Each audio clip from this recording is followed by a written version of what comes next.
General Asim Munir ने वहाँ पर ये लोगों को कहा। उन्होंने जुमला बोला, इंडिया एक चमकती हुई मर्सिडीज कार है। मुकाबले में उन्होंने ऑन हाईवे पे जाती हुई एक चमकती हुई मर्सिडीज है। और उन्होंने कहा कि Pakistan is a dump truck, Pakistan कचरे का ट्रक है या कचरे वाला ट्रक है जिसमें कचरा भरा हुआ है, ये कहा उन्होंने। और वहाँ पर ये लोगों को कहा कि पाकिस्तान एक जोहरी ताकत है, Pakistan is a nuclear nation, और अगर पाकिस्तान को एग्जिस्टेंशियल थ्रेट होगी, अगर पाकिस्तान के वजूद को ख़तरा होगा, तो फिर पाकिस्तान आधी दुनिया को अपने साथ लेके जाएगा। ऐसे अल्फाज, ऐसी प्रॉब्लमेटिक लाइंस, ऐसी कंट्रोवर्शियल लाइंस जो बोलकर उन्होंने अपने आप को तो मुसीबत में डाला ही है, साथ साथ तमाम पाकिस्तानियों को भी डाल दिया है। और साथ ही सिंध पास मुआहदे के ऊपर भी वो बोले और उनका कहना था कि ये 25 करोड़ आवाम की जिंदगियां इससे खतरे में पड़ सकती हैं। और उन्होंने धमकी दी कि अगर भारत ने नए डैम्स बनाए तो हम इन डैम्स को बनने देंगे और फिर 8-10 मिसाइल मार कर उनको उड़ा देंगे। जहाँ तक बात है डैम उड़ाने की, तो मेरे को तो समझ में नहीं आ रहा, पाकिस्तान का एक मिसाइल भारत में तो लैंड कर नहीं पाया सही से, क्योंकि जो गिराया गया वही लैंड किया है और कुछ लैंड किया तो वो फटा ही नहीं। तो भाई डैम कैसे ही उड़ा देंगे। और जहाँ तक बात है डैम उड़ाने की बात, तो इतनी तो औकात पाकिस्तान में है नहीं। और एक और चीज़ क्लियर हो गया कि भाई ऐसे पागल लोगों के हाथ में न्यूक्लियर वेपन्स तो नहीं होना चाहिए। जिस वजह से ईरान और इजराइल का लड़ाई हुआ था कि भाई इन जैसे लोगों का कुछ नहीं बोल सकते कि पाकिस्तान इतने पागल लोग हैं। और आसिम मुनीर खास करके, क्योंकि आए दिन तो ये लोग पाव की लोग एटम बम पर धमकी देते रहते हैं। अब बात अब सिर्फ भारत तक नहीं है, पता है कि भारत तो क्लियर बोल दिया है कि भाई हम तुम्हारे न्यूक्लियर के धमकी में आने वाले नहीं हैं। इसलिए अब पूरी दुनिया को धमकी दी जा रही है कि पूरी दुनिया को डराओ ताकि ये आगे कोई वॉर ना हो सके। अगर आगे कोई वॉर अगर होती भी है, इंडिया अटैक भी करता है, तो पाकिस्तान को बचाया जा सके। तो चलिए देर न करते तो सबसे पहले इस वीडियो को देखते हैं। और अगर वीडियो अच्छा लगे तो वीडियो को लाइक जरूर कर दीजिएगा, चैनल पर आए तो चैनल को सब्सक्राइब कर लीजिएगा, बेल आइकन प्रेस करना ना भूलें ताकि हर आने वाली लेटेस्ट वीडियो का नोटिफिकेशन आपको मिल सके। अपने राय कमेंट्स में जरूर से दीजिए। तो चलिए सबसे पहले इस वीडियो को स्टार्ट करते हैं, फिर मिलते हैं वीडियो के एंड में। ये जो इवेंट है ये टैंपा बे में हुआ। वजह आपको पता है इस इवेंट की कि जो जनरल कोरेला की सबसे बदोशी थी या रिटायरमेंट थी, उस पर गए हुए थे। मेन जो उन्होंने वार्निंग और थ्रेट्स इंडिया को जारी किए वो पहले सुन लीजिए। बहुत ही खतरनाक, जो उन्होंने सबसे खतरनाक जुमला कहा, जिसके बाद मैं ये समझता हूँ कि दूसरे लफ्ज़ों में उन्होंने पाकिस्तान के एटमी प्रोग्राम को बहुत बड़ी मुसीबत में डाल दिया। उन्होंने तकरीर में कहा, we are a nuclear nation, if we think we are going down we will take half the world down with us. हम एक एटमी ताकत हैं, अगर हम पर हमला हुआ और हमें लगा कि हम नीचे जा रहे हैं, मतलब कि हम तबाह हो रहे हैं या हमें नुकसान हो रहा है, तो हम आधी दुनिया को साथ लेकर जाएंगे, मतलब कि आधी दुनिया को तबाह कर देंगे। ये फील्ड मार्शल साहब ने अमेरिका की सरजमीन पर खड़े होकर कहा है। अब आधी दुनिया से उनका क्या मतलब है? मेरी अंडरस्टैंडिंग ये है कि आधी दुनिया से उनका मतलब है कि अगर पाकिस्तान जाएगा तो हिंदुस्तान भी साथ जाएगा। उनका कहने का ये मतलब नहीं है कि इसके साथ अमेरिका, मगरब, इजराइल और सारी दुनिया इसके साथ चली जाएगी। लेकिन अगर हिंदुस्तान के 1.4 बिलियन लोग और पाकिस्तान के 250 मिलियन लोग जो हैं, तो तकरीबन 2 बिलियन के करीब तो लोग बन ही जाते हैं। तो ज़ाहिर उनका मतलब ये है जनरल आसिम मुनीर के कहने का कि सनम हम डूबे तो तुम्हें भी लेके डूबेंगे।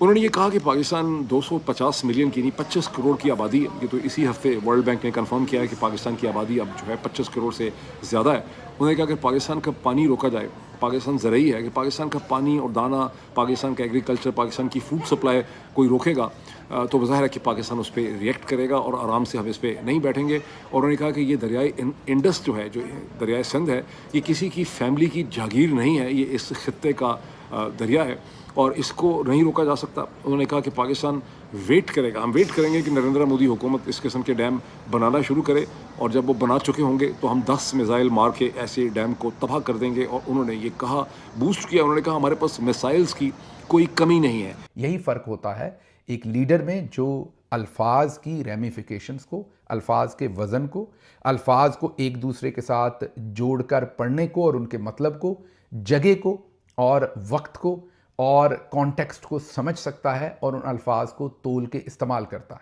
जैसे एक सोल्जर, उसी को पता है कि हवा किस तरफ की है, बादल हैं, टेरेन कैसी है, ऊंचाई है, नीचे हैं, कौन सा हथियार यूज़ करना है, किस एंगल पर करना है। इसी तरह एक लीडर को पता होता है और स्पेशली एक वर्ल्ड लीडर को पता होता है कि कैसे अल्फाज इस्तेमाल करने। अब ये एक जुमला कहना और एक चीफ ऑफ आर्मी स्टाफ की तरफ से कहना जिसके पास न्यूक्लियर के बटन है, वो ये कहे कि अगर हमें कुछ हुआ तो हम साथ आधी दुनिया तबाह कर देंगे, तो इससे जो आधी दुनिया है वो क्या सोचना शुरू करेगी, और फिर ये भी ना पता हो कि कौन से वाली आधी, तो इसका मतलब पूरी दुनिया ही ये सोचना शुरू कर देगी क्योंकि ये वाली आधी है ये वाली, किसी को नहीं पता कि इनका ऐसे ही फड्डा हो गया इंडिया के साथ, तो साथ ये हमें भी रगड़ देंगे, तो इनका तो बंदोबस्त करो पहले, इनसे ये न्यूक्लियर ये खिलौना ये उबाश किस्म के लोगों के हत्थे चढ़ गया है, इनसे ये वापस लो, ये तो किसी टाइम भी चला सकते हैं।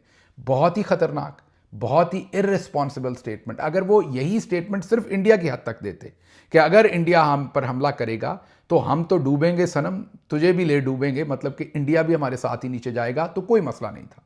लेकिन ये जो उन्होंने इससे आगे चले गए, ये उन्होंने डबल डाउन किया, पता नहीं 10th डाउन किया है, कि उन्होंने कहा कि आधी दुनिया ही साथ तबाह कर देंगे।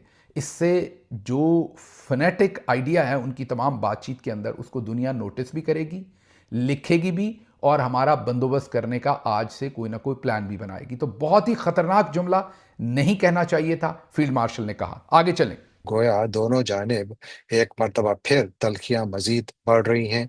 भारतीय फौज के सरबराह ने तो बाकायदा इस बात का बड़ा वाज़ेह इशारा दिया है कि शायद नई जंग दोबारा शुरू हो सकती है। मेरा ये खौफ है कि चूंकि भारत बार बार ये कह रहा है कि उनका ऑपरेशन सिंदूर जो है वो अभी तक ख़त्म नहीं हुआ, बल्कि उन्होंने इसको पॉज पे डाला हुआ है, तो लिहाजा वो किसी भी बहाने इसको दोबारा शुरू कर सकते हैं, पाकिस्तान पर दोबारा हमले हो सकते हैं। इस इम्कान को हम रद्द नहीं कर सकते। और ये जो भारतीय फौज के सरबराह का ये बयान है, आप देखिए बिल्कुल वाज़ेह तौर पर ये इशारा दे रहे हैं कि बहुत जल्द जंग शुरू हो सकती है, और इसके लिए भारतीय हुकूमत को और लोगों को, अवाम को तैयार रहना चाहिए, और ये कि उनको फौज की मुकम्मल मदद करनी होगी। इस किस्म की वो बातें कर रहे हैं।